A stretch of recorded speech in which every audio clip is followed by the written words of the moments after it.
વ્યાધિ પીડિતમ કર્મ બંધને જેમ આ ભગવતીનું હૃદય પડ્યું હોય તે અરવલ્લીની ગિરિમાળાઓની અંદર 51 શક્તિપીઠ પૈકી અંબાજીનું મંદિર આવેલું અને અંબાજીથી 6 કિલોમીટરની દૂરી ઉપર અતિ પૌરાણિક જેને કહેવાય સ્વયંભૂ સ્કંદ પુરાણમાં જેનો ઉલ્લેખ થયો ભગવાન કોટેશ્વર મહાદેવનું અતિ પૌરાણિક મંદિર અને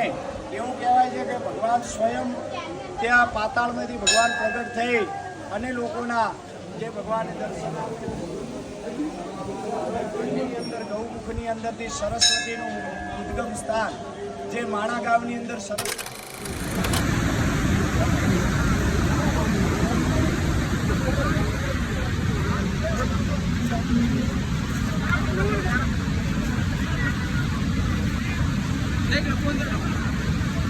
અને અનેક જગ્યાથી તે ઉત્પન્ન થઈ તેના પૈકી એક મુખ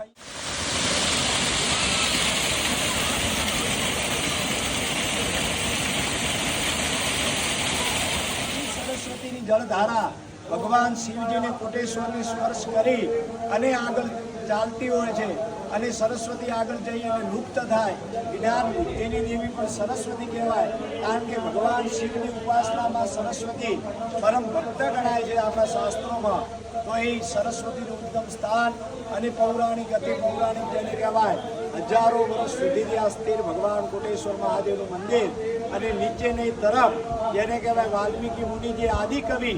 જેને આપણે આદિકવિ તરીકે ઓળખીએ એવા વાલ્મીકી મુનિ એ પણ અહીંયા રહી અને અમુક રામાયણનો ભાગ અહીંયા લખેલો એવું આપણા શાસ્ત્રોમાં કહેલું છે તો એવો વાલ્મીકી મુનિનો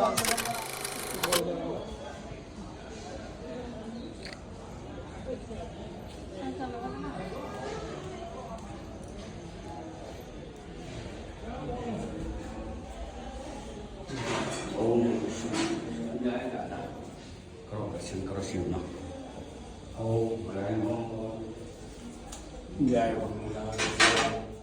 પ્રકૃતિના ખોળાની અંદર અતિ પૌરાણિક ભગવાન કોટેશ્વર મહાદેવ અહીંયા ભારતભરની અંદરથી અનેક ભક્તો આવી અને પોતાની મનોકામના હોય અને અત્યારે પવિત્ર શ્રાવણ માસ ચાલી રહ્યો છે ત્યારે અનેક ભક્તો પણ અહીંયા આવતા હોય છે ભગવાન ભોળાનાથને પ્રસન્ન કરવા માટે